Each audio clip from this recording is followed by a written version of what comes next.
రెండోదిగా ఏం చెప్తాడు బిడ్డలారా? రెండోదిగా ఏం చెప్తాడు? ప్రకటన చేయాలన్నాడు. రెండోదిగా ఏం చెప్తున్నాడు? ప్రకటన అంటే మీకు ఏం చెప్పాను?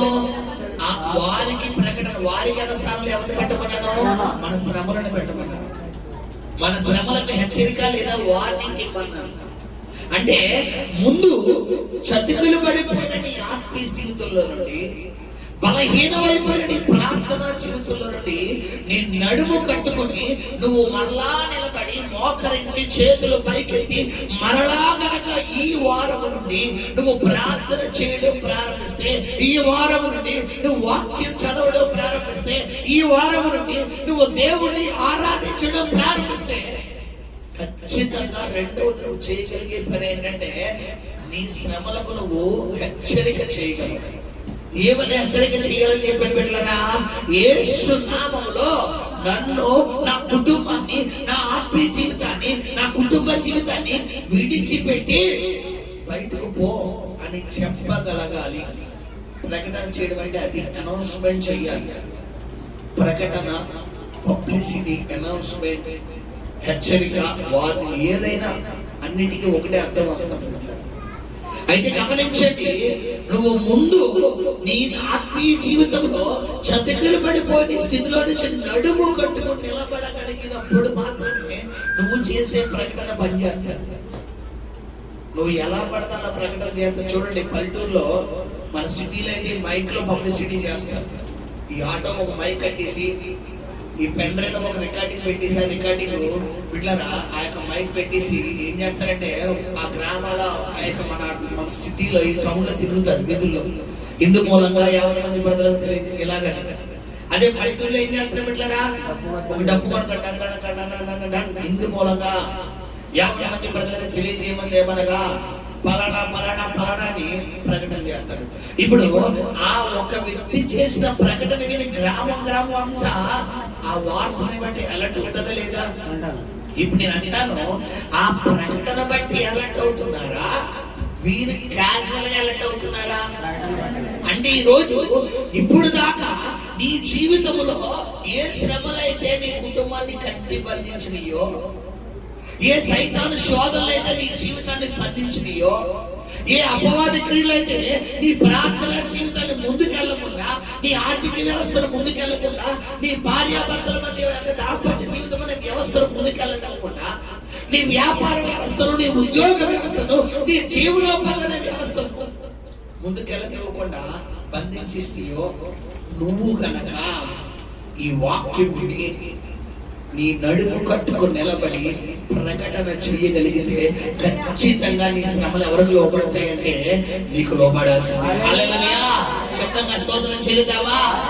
నువ్వు ప్రకటన చెయ్యాలి అంటే మొట్టమొదటి పని ఖచ్చితంగా నువ్వు చేయాలి. ఏంటో మొట్టమొదటి పని? నడుము కట్టుకుని నిలబడాలి. నువ్వు అదే చతుకులు పడిపోయి ఇప్పుడు నేనున్నాను, మీ అందరికీ ఒక ప్రకటన చేశాను కదా వారు. ఏంటా ప్రకటన?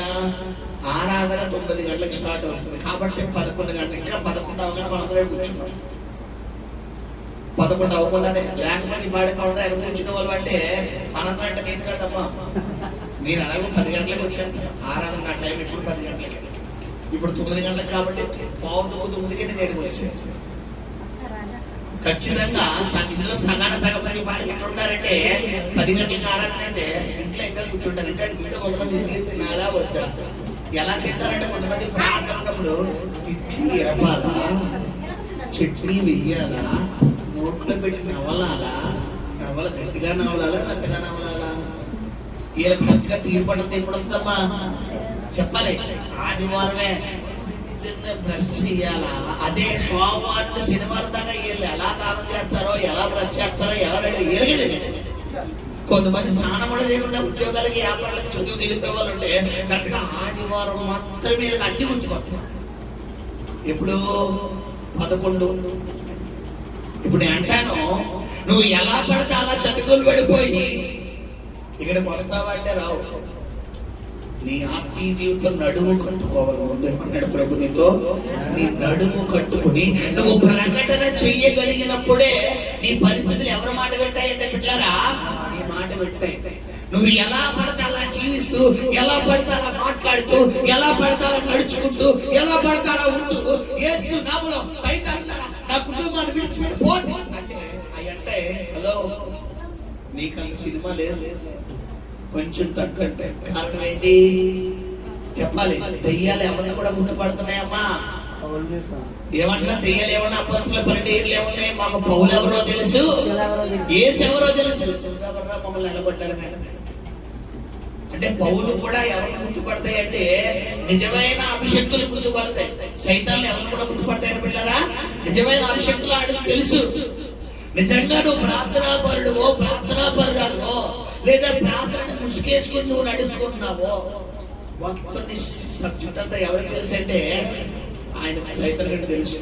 గుర్తుపెట్టుకోండి. కాబట్టి ఖచ్చితంగా ఈ వాక్యం విన్న నీవు ముందేం చేయాలన్నాడన్నా నడుము కట్టుకుని నిలబడాలన్నాడు. రెండవదిగా నువ్వు ప్రకటన చెయ్యాలన్నాడు. మూడవదిగా దేవుడు మనతో మాట్లాడిన మాట ఏంటంటే బిడ్డలారా, మరి భయపడకు, నువ్వు అస్సలు భయపడకు. ఎందుకు భయపడద్దు అంటాడంటే అక్కడ జరిగే సంఘటనలన్నీ ఎలా ఉండబోతున్నాయి? భయపెట్టేలాగే ఉంటాయి. కాబట్టి మనం రోడ్డు మీద వెళ్ళినప్పుడు తల్లిదండ్రులు జాగ్రత్తగా వెళ్ళరా, ఏమంటే జాగ్రత్తగా వెళ్ళండి అంటారు. జాగ్రత్తగా వెళ్ళండి అంటే ప్రమాదం జరుగుతుందనా జరగకుండా చూసుకోమనా అంటే ఆ మాటకు అర్థం ఏంటి? జాగ్రత్త పడను. ఇప్పుడు భయపడకు అంటే భయపడే సంఘటనలు ఖచ్చితంగా నీ జీవితంలో నువ్వు ఎదుర్కోబోతున్నావు. ముందుగానే దేవుడు పేపర్ ఏం చేస్తున్నాడు? లీక్ చేస్తున్నాడు. ఇప్పుడు భయపడకు అన్న ఖచ్చితంగా మనం ఏం చేస్తాం? మనకున్న మెయిన్ అలవాటు ఏంటంటే ఏదైతే దేవుడు చెయ్యొద్దు అంటాడో ముందుకు మనం తీసేస్తాం.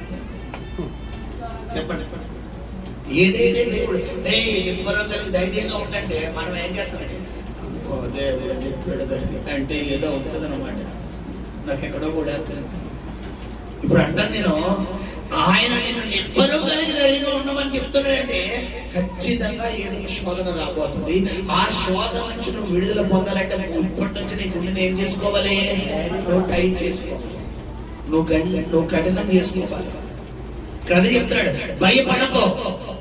ఆ రాబోతున్న శోధనకు భయపడకు, ఆ ఉప్పెనకు భయపడకు, ఆ తుఫానుకు భయపడకు, ఆ వాతావరణానికి భయపడకు, ఆ వ్యతిరేకమైన పరిస్థితికి భయపడకు. ఒకవేళ ఇక్కడ లేక అన్న మాట ఎట్టాడు, లేదా లేదా లేక లేదా లేదా అన్న మాటకు అర్థం ఏంటంటే బిడ్డలారా ఆప్షన్ ఇచ్చాడు. ఇక్కడ గమనించండి బిడ్డలారా, ఒకవేళ నువ్వు భయపడితే భయాన్ని నీకు పుట్టిస్తాడు. నేను అంటాను భయపడాలా బిడ్డలారా? భయాన్ని జయించాలా? చెప్పాలి, భయాన్ని జయించాలి. భయాన్ని జయించాలంటే ఖచ్చితంగా మొదటి రెండు వాక్యాలు రెండు మాటలు నీ గుండెలో స్థిరపడాలి. ఏంటా రెండు మాటలు? ముందు నడుము కట్టుకుని నిలబడాలి, రెండోది ప్రకటన చేయాలి. ముందు నడుము కట్టుకుని నిలబడాలి, రెండోది ప్రకటన చేయాలి. ఈ రెండు నీ జీవితంలో ఎప్పుడైతే నువ్వు చేయగలుగుతావో ఖచ్చితంగా రెండోది ఏంటి మూడోది ఏం జరుగుతుందంటే పిల్లరా భయపడి. ఇది 17వ వచనంలో వివరణ. ఇప్పుడు 18వ వచనం మనం చదువుకున్నాం. ఇక్కడ ఇంకో 3 మాటలు రాగున్నాయి. యూదా రాజుల యొద్దకు గాని, ప్రధానుల యొద్దకు గాని, యాజకుల యొద్దకు గాని, దేశ నివాసుల యొద్దకు గాని, ఈ దేశమంతటిలో నీవెక్కడికి పోయినను, నీవు ఎక్కడికి పోయినను, ప్రాకారము గల పట్టణము గాను, అదిగోని ప్రాకారము గల ఈ దేశమంతటిలో అన్న దగ్గర మీ ఊరు, మీ గ్రామం, మీ పట్టణం, మీ యొక్క ఉద్యోగం చేసే స్థలము, మీ వ్యాపారం చేసే స్థలం ఏం పెట్టుకున్నారో పెట్టుకోండి. అంటే కొంతమంది ఏంటంటే అది మా ఏరియా కాదండి, అది మా ఇల్లు కాదండి, అది మా వీధి కాదండి, అమ్మో నేను ఆ ఇంటికి వెళ్ళండి, అమ్మో నేను ఆ వీధికి వెళ్ళండి, అమ్మో నేను ఆ ఊరు వెళ్ళండి, అమ్మో నేను ఆడికి వెళ్ళండి అని కొంతమంది ఏం చేస్తారండి బిడ్డలారా? ఆ ఏరియాని బట్టి ప్లేస్మెంట్ ఏమైపోతారు? ఎలా భయపడతారు. ఇప్పుడు దేవుడు ఏం చెప్తున్నాడు? నువ్వు వెళ్ళి ప్రతి స్థలంలో నీ వద్దకు వచ్చి నేను ఏం చేస్తాను అన్నాడు ఆయన బైబిల్లో. ఆశీర్వదిస్తాడు. ఇక్కడ ఏం చెప్తున్నాడంటే నువ్వు వెళ్ళు ఈ దేశంలో ఏ మూలకెళ్ళినా, నువ్వు ఏ మూలకెళ్ళినా, ఎక్కడికి వెళ్ళినా నిన్ను ఎలా ఉంచుతాడంటాడు ఈ నెల నుంచి దేవుడు. ప్రాకారము పట్టణం. హల్లెలూయా. ప్రాకారం అన్న మాటకు అర్థం ఏంటంటే ఏంటంటే పిల్లరా, మరి శత్రువులు మన దగ్గరికి రాకుండా మన చుట్టూ ఉంచే కంచె అంటే ఈ నెలలో దేవుడు నీకు ఇవ్వబోతున్న 4వ మాట ఏంటి బిడ్డలారా? నిన్ను నీ చుట్టూ కంచెగా ఎవరు ఉండబోతున్నారట? ఆయన ఉండబోతున్నాడు. హల్లెలూయా! ఆయన నిన్ను కంచెగా తయారు చేయబోతున్నాడు. హల్లెలూయా! ఇప్పుడు ఎవడన్నా నీ జోలికి వస్తాడా? చూడండి బిడ్డలారా, ఈ డబ్బున్న వాళ్ళ ఇంట్లోకి కొన్ని ఇంట్లోకి గోళ్ళకి కంచేస్తారు. ఏంటి కంచె అంటే గాజు పెంకులతో కొంతమంది కంచేస్తారు, కొంతమంది ఐరన్ కంచేస్తారు. ఐరన్ కంచె అంటే ఎలా ఉంటుంది బిడ్డలారా? మొత్తం గుళ్ళులా రౌండ్ రౌండ్ రౌండ్ చుట్టి చేస్తారు. కొంతమంది ఇంకా బాగా డబ్బున్న వాళ్ళ ఇంటికి ఐరన్ కంచడానికి ఏం ఇస్తారంటే కరెంట్ ఇస్తారు. ఇప్పుడు దొంగోడు ఎవడన్నా కదా బై మిస్టేక్ వచ్చేద్దాం కదా నిలబట్టుకునే హైబ్రిడ్ కట్టింది. పొద్దున్న ఆయన వచ్చి తీసే వరకు ఆడ అస్థిపత్రం అక్కడే ఉంటారు. అది ఇప్పుడు గమనించండి. అంటే నిన్ను ముట్టినవాడు ఆయన కడుగుడ్డుని ముట్టినవాడు సమానం. హల్లెలూయా! అంటే ఈ నెలలో దేవుడు నీకు ఇస్తున్న 4వ వాగ్దానం ఏంటంటే నిన్ను ప్రాకారము గల పట్టణముగా దేవుడు చేస్తానన్నాడు. హల్లెలూయా! ఏ శత్రువు అయితే గతించిన 4 మాసాల నుండి పతన వ్యవస్థకు తీసుకురావాలని చూసిందో, ఏ శత్రువు అయితే నేను అవమానపరచాలని చూసిందో, ఏ శత్రువు అయితే నేను తొక్కేద్దామని చూసిందో, ఏ శత్రువు అయితే నువ్వు లేకుండా చేద్దామని చూసిందో, ఏ శత్రువు అయితే నేను అగాధ పాతాలని అరిచేద్దామని చూసిందో, దాని ముందే నేను ప్రాకారము గల పట్టణముగా దేవుడు నిలబెట్టబోతున్నాడు. హల్లెలూయా! 4వదిగా 5వది ఏం చెప్తున్నాడు అక్కడ? ఇనుప స్తంభం అంట. హల్లెలూయా! ఈ స్తంభాల విషయానికి వస్తే సిమెంట్ స్తంభాలు ఉన్నాయి బిడ్డలారా, చెక్క స్తంభాలు ఉన్నాయి, మట్టి స్తంభాలు ఉన్నాయి, ఇటుక స్తంభాలు ఉన్నాయి. ఒక్కొక్క చోట ఒక్కొక్క స్తంభాలు లేవు. కానీ ఇక్కడ దేవుడు ఈ నెలలో ఎలా తయారు చేస్తాడమ్మా? ఇనుము. హల్లెలూయా! అంటే ఉక్కు, అంటే షౌట్ గా గట్టిగా చేసేస్తాడు. అంటే ఇంక ఎలాంటి మాటలు వచ్చినా నువ్వు బెదరవు. కొంతమంది చూడండి, చిన్న మాట అంటే ఇలా కుమిలిపోయి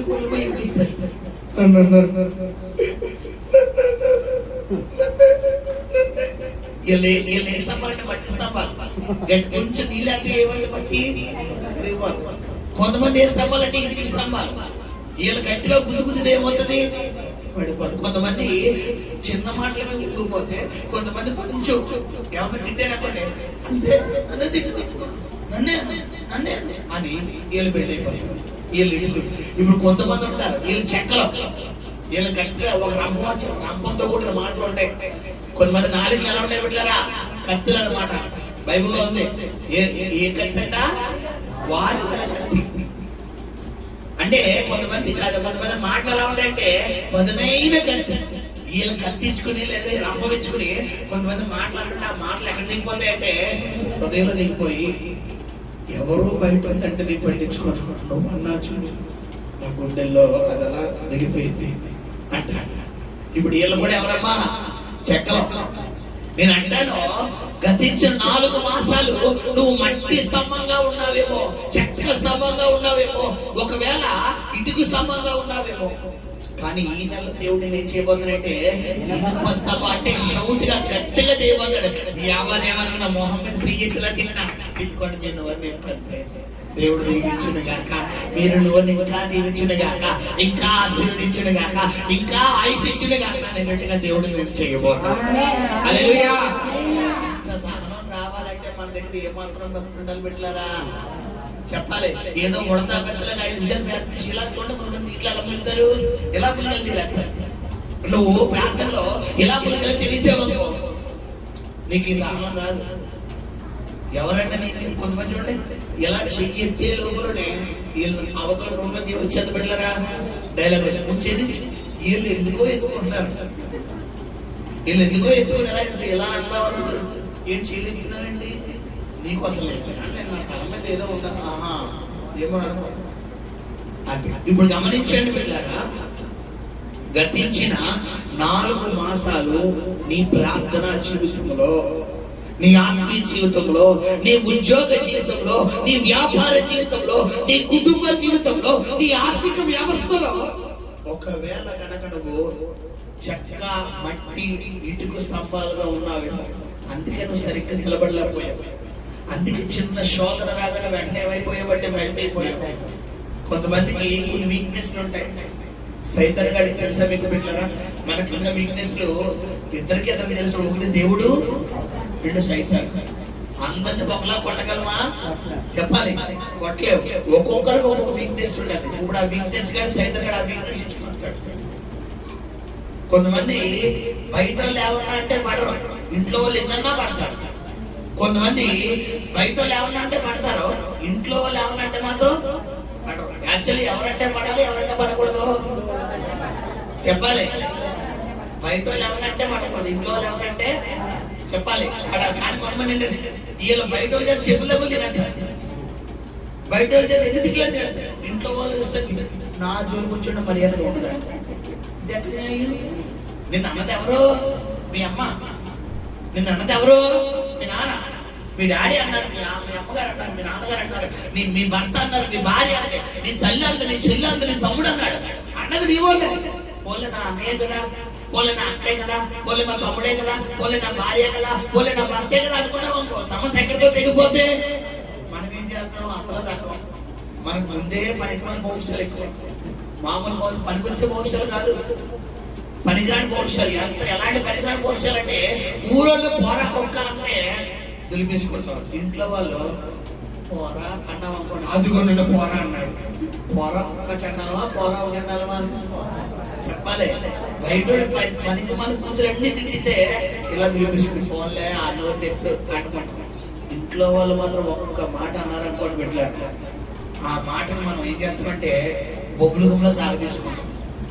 అంటే నేను అంటాను, గతించిన 4 నెలలు కూడా నువ్వు ఎలా ఉన్నావంటే మట్టి గోల్లాగే ఉన్నావు, మెంట అయిపోతాం, ఇట్టే మెంట అయిపోతాం అనుకుంటా. కొంతమంది చూడండి, ఇక్కడ విన్న వాక్యాన్ని బట్టి ఇక్కడ నుంచి నేను కోపపడకూడదు, ఇక్కడ నేను అరవకూడదు, ఎవరిని తిట్టకూడదు అని తీర్మానం తీసుకుంటారు. బయటికి వెళ్ళిన తర్వాత ఇక్కడ నువ్వు తీసుకున్న తీర్మానం ఇద్దరు తెలుస్తుంది. ఒకటి దేవుడికి, రెండు సైతాన్ గారికి. ఆడంటాడు,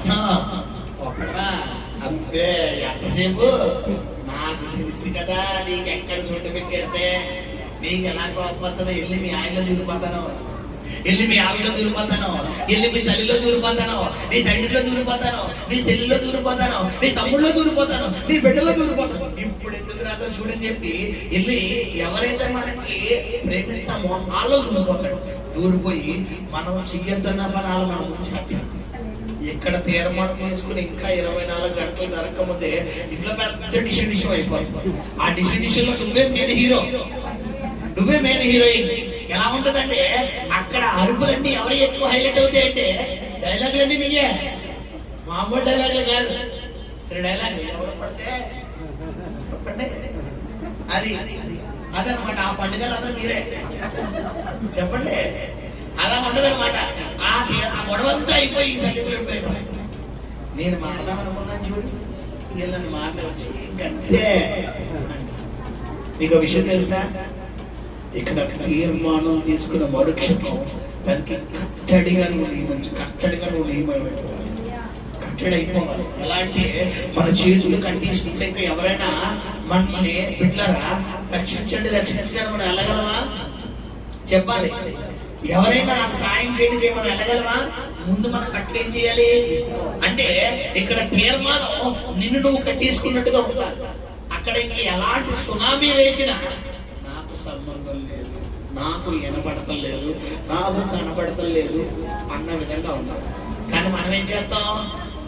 అక్కడ మన ఇన్వాల్వ్మెంట్ లేకపోయినా కావాలని ఇన్వాల్వ్మెంట్. అసలు గొడవ ఏంటి ముందు చెప్పు, అసలు ఏంటి చెప్పు, చెప్తావా లేదా? నీ సంబంధం లేదు వెళ్ళి ముందు చెప్తావా?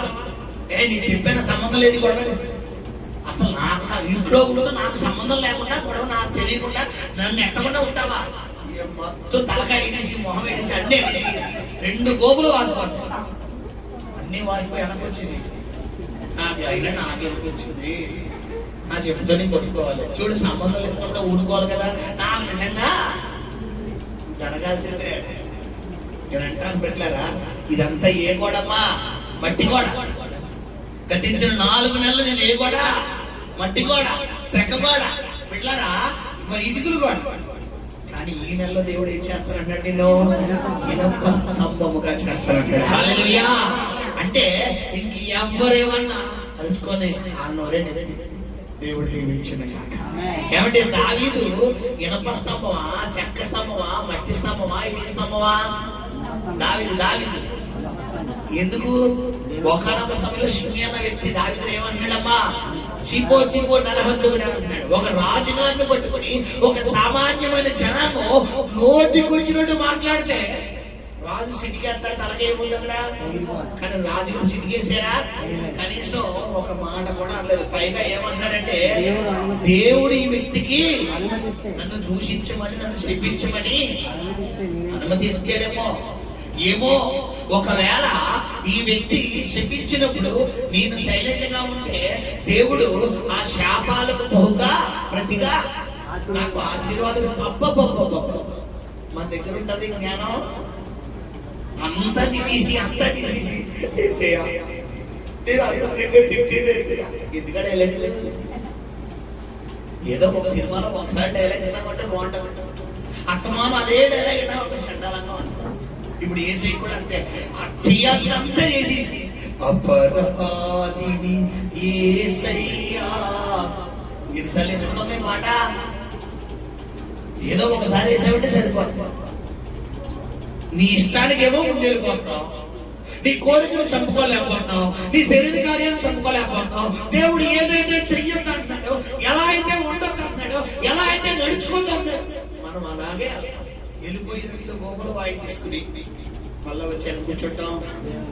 చెప్పాలి, దేవుడు పరమేశ్వరుని పాపికి నేను ప్రభు పాడు. నేను అంటాను, గతించిన 4 మాసాలు నీ జీవితంలో నువ్వు మట్టి చెక్క ఇట్లా ఇటుకు స్తంభాలుగా ఉన్నావు కాబట్టి నీ ఆత్మీయత నిలబడలేదు. కానీ ఈ నెల ప్రభు నీకు ఇస్తున్న వాగ్దానం ఏంటంటే, ఇనప స్తంభముగా నేను చేస్తానంటాడు. హల్లెలూయా, హల్లెలూయా. 5వ 6వ వచనంలో మనం ముగిద్దాం. 6వ చదువురాను. ఇత్తడి గోడ. హల్లెలూయా. గోడ ఏ గోడమ్మా? ఇత్తడి గోడ. ఇందాకే ఏ స్తంభం? ఇనప స్తంభం. ఇప్పుడేం గోడ? ఏమంటే ఇనుము స్ట్రాంగా, ఇత్తడి స్ట్రాంగా? చెప్పాలి. ఇత్తడి ఇంకా ఇనుము స్ట్రాంగ్. ఇనుము కంటే ఇత్తడి ఇంకా స్ట్రాంగ్. ఇనుమే స్ట్రాంగ్, ఇనుము కంటే ఇత్తడి ఇంకా స్ట్రాంగ్. అంటే నీ కుటుంబాన్ని, నీ జీవితాన్ని ఎలా ఉంచబోతున్నాడంటే, ముందేమో నేను స్ట్రాంగ్ గా చేయబోతున్నాడు, తర్వాత నీ కుటుంబాన్ని స్ట్రాంగ్ గా చేయబోతున్నాడు. హల్లెలూయా, హల్లెలూయా. అంటే గతించిన నెల వరకు, గతించిన సంవత్సరం వరకు, గతించిన దినం వరకు నీ ఆత్మస్థితి ఎలా ఉందంటే ఉత్తి మట్టి గోడ. ఇప్పుడు ఇది ఉంది, ఇది గట్టి కూడా మట్టి కూడా. ఇది గట్టి కూడా మామూలు కూడా తెలియాలనుకోండి. పెట్టారా ఒక సుత్తించుకుని ఒకే షార్ట్ వేసామనుకోండి, మొత్తం దెబ్బ క్రాక్ వచ్చేసింది అనుకోండి. ఇది ఏ గోడ? ఇది ఇప్పుడు మామూలు గోడ, మట్టి గోడ. అలా కాకుండా కొన్ని గోడలకి ఎన్ని సుత్తి దెబ్బలు వేసినా ఏమవుతుంది బిడ్డలారా? పగల. కారణం ఏంటి? అది స్ట్రాంగ్. అంటే కొంతమంది ఆత్మస్థితి ఎలా ఉంటుందంటే, ఎలాంటి నెగిటివ్ వాయిస్ వినబడినా, ఎలాంటి వ్యతిరేకమైన వాతావరణంలో వీళ్ళు అడుగు పెట్టినా, ఎలాంటి వ్యతిరేకమైన పరిస్థితులు వీరి కుటుంబంలో తల వచ్చినా కానీ వీళ్ళ కథలు పెద్దలు. అయితే దానికన్నా స్ట్రాంగ్ అయిన ఆత్మస్థితి ఏంటంట? ఎత్తడి వాడు. అంటే గతించిన 4 మాసాలు నీ జీవితంలో కొద్దో గొప్ప ఆత్మీయత, నీ కుటుంబానికి రక్షణ ఉంది. అయితే ఈ నెలలో ప్రభు ఏం చేయబోతున్నాడు? 6వ మాటగా ప్రభు నీకు ఏం చేయబోతున్నాడు అంటే బిడ్డలారా, ఎత్తడి గోడగా దేవుడు చేయబోతున్నాడు. హల్లెలూయా. అంటే నీ కుటుంబం చుట్టూ ఏ సైతానైతే నీ కుటుంబాన్ని పట్టి పీడిస్తుందో, ఏ సైతానైతే నీ ఆత్మీయ జీవితాన్ని పట్టి పీడిస్తుందో, ఏ సైతానైతే నువ్వు ప్రార్థనలో ఎంత ఎదుగుదామనుకుంటే అంత వెనకలాగుతుందో, ఏ సైతానైతే నీ కుటుంబ వ్యవస్థను ఎంత ముందుకు తీసుకెళ్దామంటే అంత వెనకలాగుతుందో, ఆ సైతాన శక్తులన్నిటిని ఈ నెలలో దేవుడు తరిమి కొట్టేయబోతున్నాడు. హల్లెలూయా. శబ్దంగా స్తోత్రం చెల్లిద్దామా? హల్లెలూయా. లోకంలో ఉన్న సాతాను కన్నా నా యేసు గొప్పవాడు, నా యేసు గొప్పవాడు. లోకంలో ఉన్న సాతాను కన్నా నా యేసు గొప్పవాడు, నా యేసు గొప్పవాడు.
చూడండి, కొంతమందికి బద్దకం వస్తే నుంచునే బద్దకం తెచ్చుకుంటారా, కొంతమంది కూర్చోబడి అమ్మా అంటారు. అన్నం నుంచుని తినచ్చు, కూర్చుని తినచ్చు, జారబడి తినచ్చు, పడుకొని తినచ్చు, ఎలాగైనా తినచ్చు. అలాగే ఆరాధన ఎలాగైనా చేయొచ్చు. నీ ఆత్మ నీ బాడీ సపోర్ట్ చేస్తే ఎలాగైనా ఆరాధించవచ్చు. కుడికాలు ఎంతమంది కొన్నామా, ఎంతమంది కుడికాలు? పాస్టర్ గారి కుడికాలు ఉండడం ఏంటంటే అంటే నీకు చెప్పినట్టు చేసిన వాళ్ళందరికీ కుడికాలు ఉన్నట్టు, లేకపోతే లేదు, అందరికీ ఎడకాలే ఉన్నట్టు. రెడీయా? తుక్కు తుక్కు తుక్కు తుక్కు తుక్కు తుక్కు తుక్కు తుక్కు తుక్కు తుక్కు సాతానుని తుక్కు యేసయ్యకు స్తుతి, సాతానుని తుక్కు యేసయ్యకు స్తుతి, లోకాన్ని తుక్కు యేసయ్యకు స్తుతి. హల్లెలూయా. నిన్నటి దినాన సాయంకాలం నా యూట్యూబ్ లో అన్ని నాకాలంటే ఉంటాయి. ఆత్మ మండలంలో ఈ మాంత్రికులంట ఎవరంటే సౌత్ ఆఫ్రికా దేశంలోనే ప్రపంచంలోనే అత్యధికంగా విచ్క్రాఫ్ట్, బలమైన విచ్క్రాఫ్ట్, బలమైన శాతపడి మాంత్రిక శక్తులు కలిగినది ఎక్కడంటే సౌత్ ఆఫ్రికా దేశం. భయంకరమైన మాంత్రికులు. ఎంత అలాగంటే ఒక మనిషి బతికుండగానే ఆ మనిషికి తెలియకుండా మనిషి అంతా ఆ మనిషి సూసైడ్ చేసుకునేంత విధంగా ఈయన చేతబడులు ఉంటాయండి.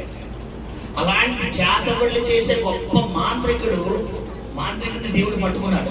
పట్టుకున్నప్పుడు గొప్ప సేవకుడిగా దేవుడు వాడుకుంటున్నాడు.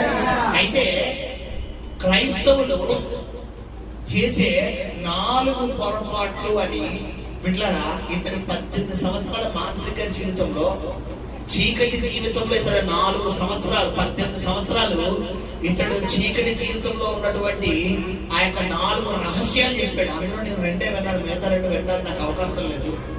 అందులో మొదటి రహస్యం ఏంటంటే బిడ్డలారా, మొట్టమొదటిగా క్రైస్తవులు అన్నవారు భయపడతారు.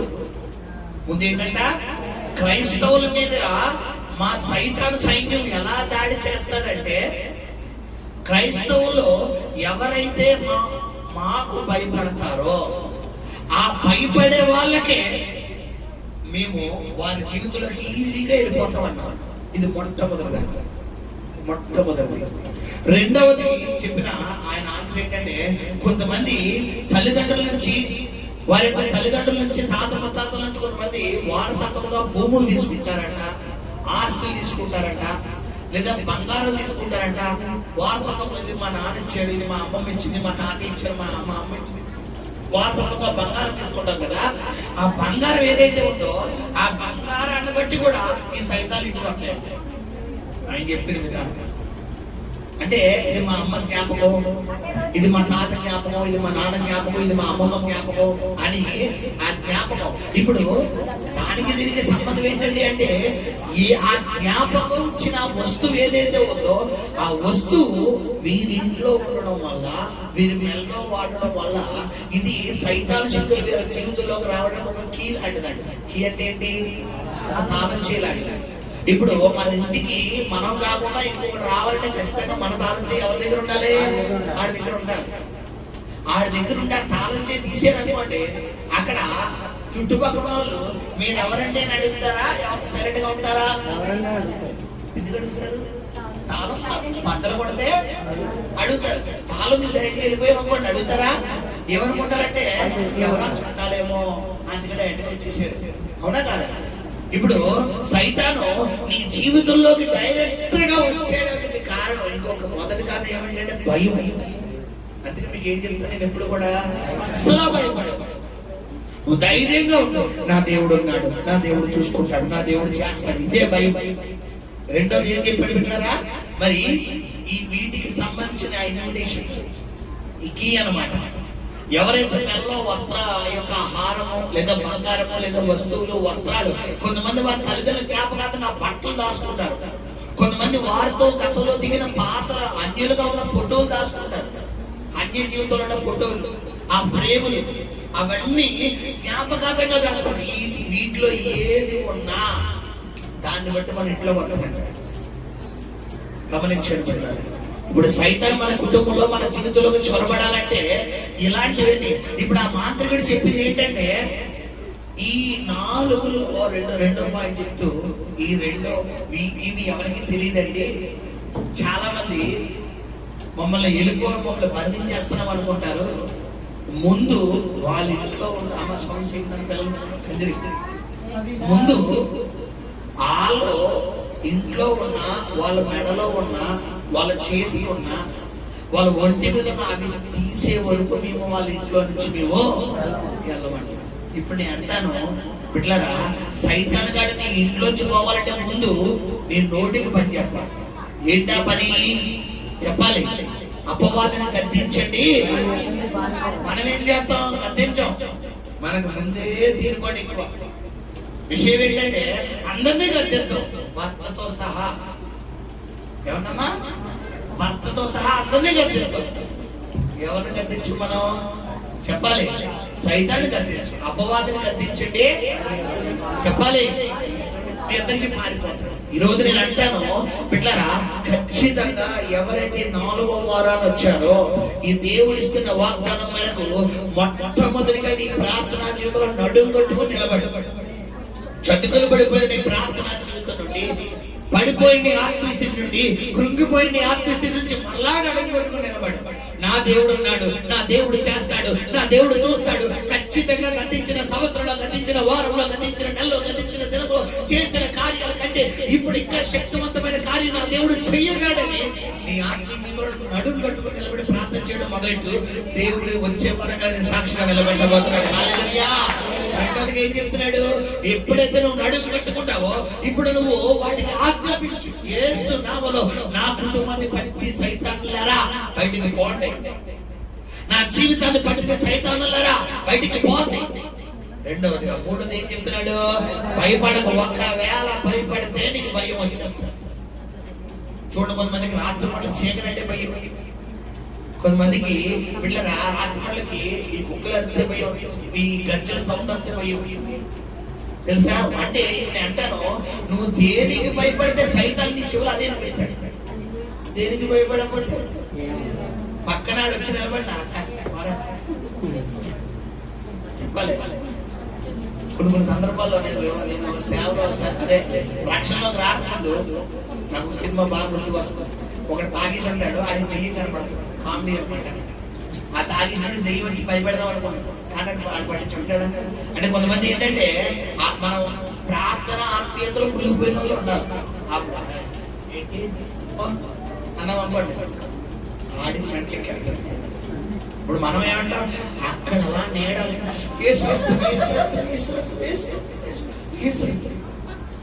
అక్కడ వెళ్ళడు, ఎక్కడికి వచ్చేస్తాడు?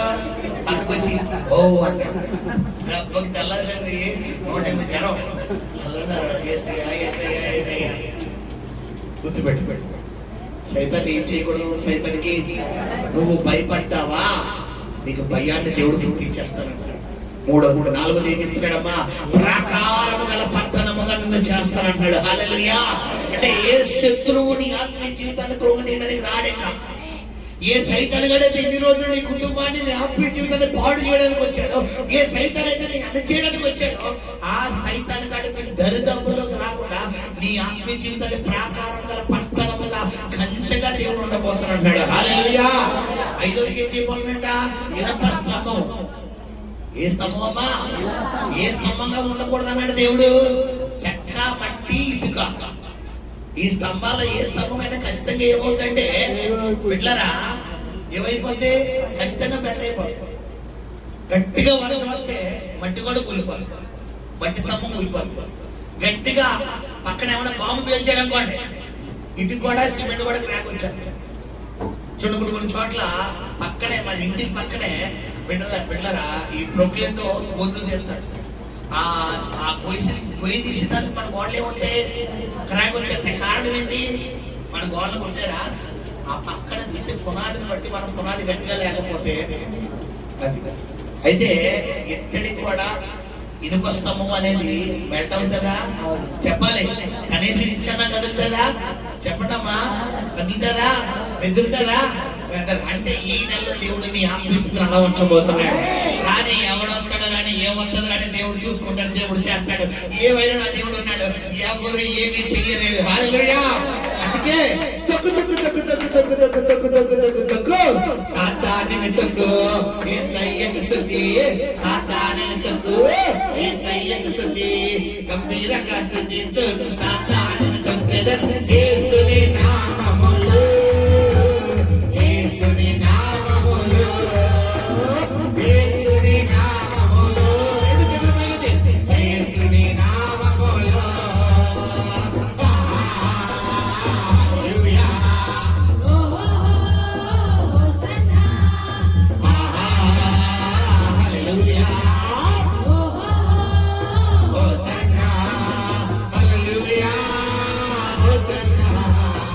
హల్లెలూయా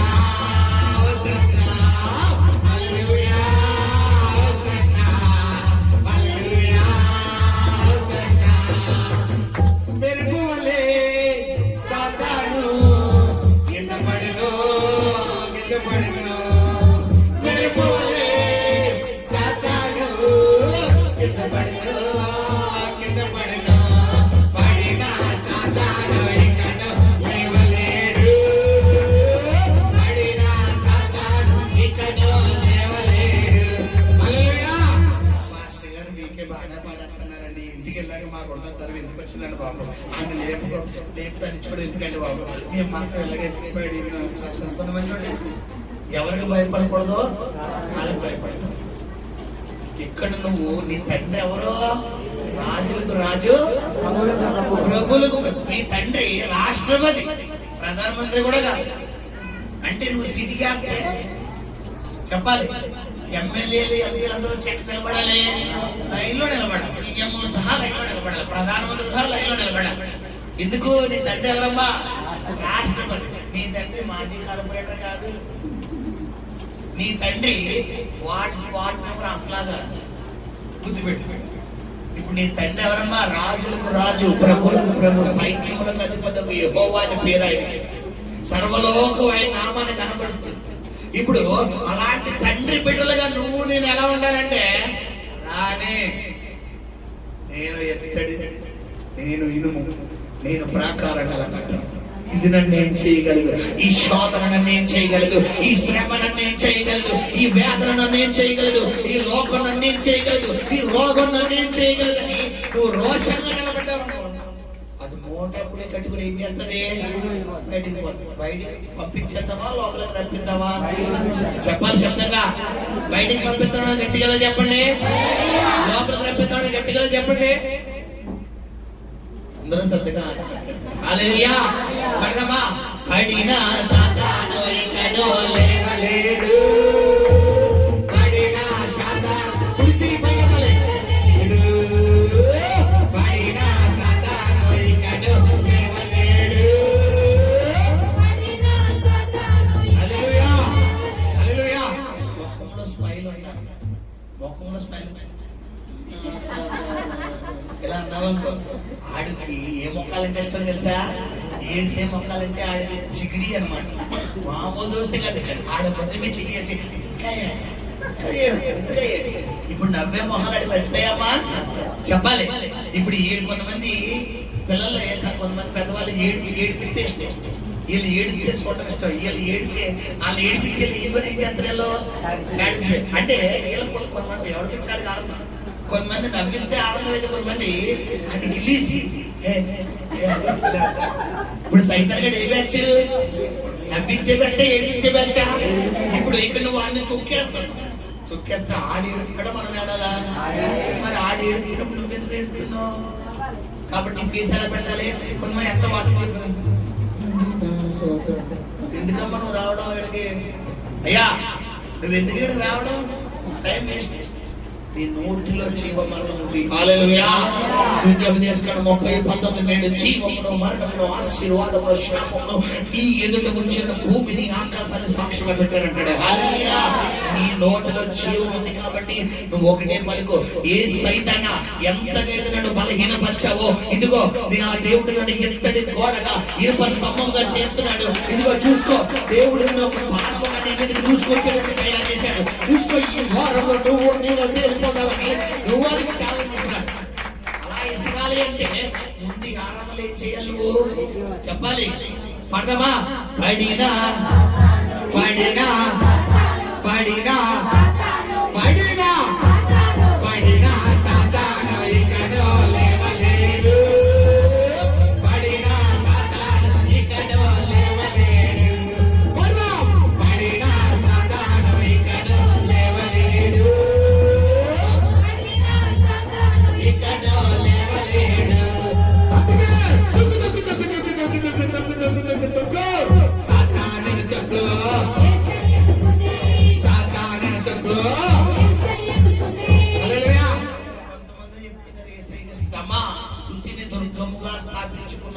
సర్వజ్ఞుడు. స్తుతే నీ నైవేద్యం, ఆయనకి ఇవ్వాల్సిన నైవేద్యం. నీ దగ్గర నుంచి ఇంకేది కాదు, స్తుతి నైవేద్యం. ఆయనకి నైవేద్యంగా ఏం కావాలంట? స్తుతి కావాలి. వేడి వేడి పరవన్నాలు, ఉండ్రాలు, అయ్యి అక్కలు దానికి నైవేద్యాలు, అవన్నీ తిని బతికేవాడు కాదే. ఆయనకి నైవేద్యం ఏం కావాలి? స్తుతి. హృదయం నిండిన దాన్ని బట్టే, నీ హృదయం వాక్యంతో, ప్రార్థనతో, ఆత్మతో నింపబడినప్పుడు ఖచ్చితంగా నీ నోట్లో జీవంతులు పెట్టారా? స్తుతి వస్తాడు. నీ హృదయం అంతా లోక సంబంధమైన పాపముతో, శరీరాస్తో, నేత్రాస్తో ఇక్కడికి వచ్చి స్తుతికి వెళ్తామన్నమాట. ఇంకా వదులుతలేదంటారు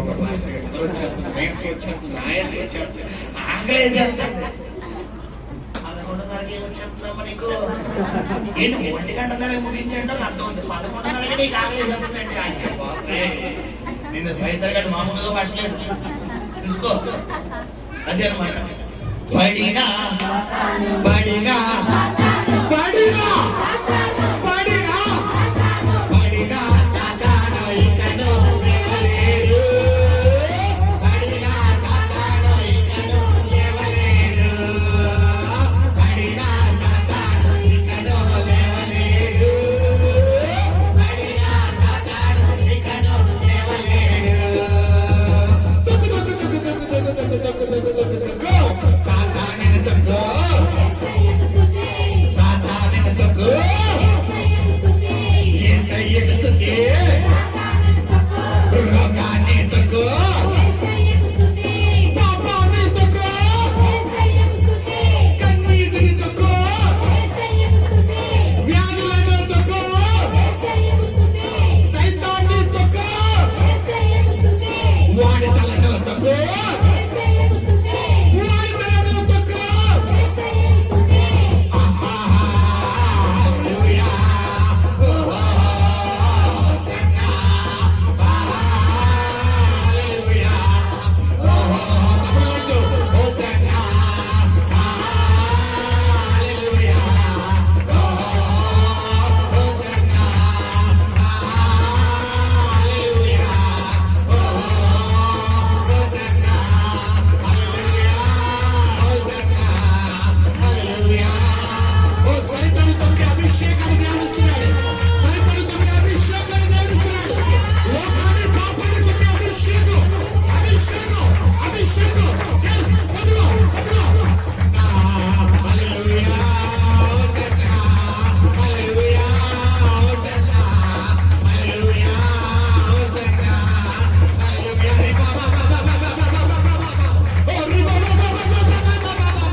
పరిశుద్ధుడా నీకు స్తోత్రం నాయనా. అయ్యా ఎంత గొప్ప దేవుడు. నీ సన్నిధిలో బలహీనంగా వచ్చిన మమ్మల్ని బలపరిచావయ్యా. నీ అభిషేకాన్ని మా మీద కుమ్మరించావు. నీ ఆత్మ బలముతో మమ్మల్ని నింపి పంపిస్తున్నా. కృంగిపోయే వేదనతో, శోధనతో, ఎందుకు వచ్చింది నా జీవితం, ఎందుకు వచ్చింది నా బ్రతుకు, ఎందుకు వచ్చింది నేను అని అనుకుని వచ్చిన మమ్మల్ని ఈ రోజు నీ బలమైన అభిషేకాన్ని ఇచ్చి మమ్మల్ని స్థలంలో నిలబెట్టావు నాయన. తండ్రి, ఇత్తడి గోడగా, ఇనప స్తంభముగా, ప్రకారము గల పట్టణముగా చేస్తానని 3 అద్భుతమైన మాటలు మీరు మాకు ఇచ్చి ఉన్నారు. గతించిన వారము బాబు అయ్యా, ఇదిగో నీ నడుము కట్టుకుని నిలబడమన్నావు. అయ్యా నీ యొక్క ఇదిగో శ్రమలకు నువ్వు ప్రకటన చేయమన్నావు, భయపడొద్దు అన్నావు. మరి దాదాపు 6 మాటలు ఈ నెలలో మీరు మాకు ఇచ్చి ఉన్నారు. ఇంకా 2 మాటలు వచ్చే వారం మీరు మాతో మాట్లాడబోతున్నారు. నీ బిడ్డల జీవితంలో కార్యాలు జరిగించండి అయ్యా. మూసిన తలుపులు తెరవబడినగా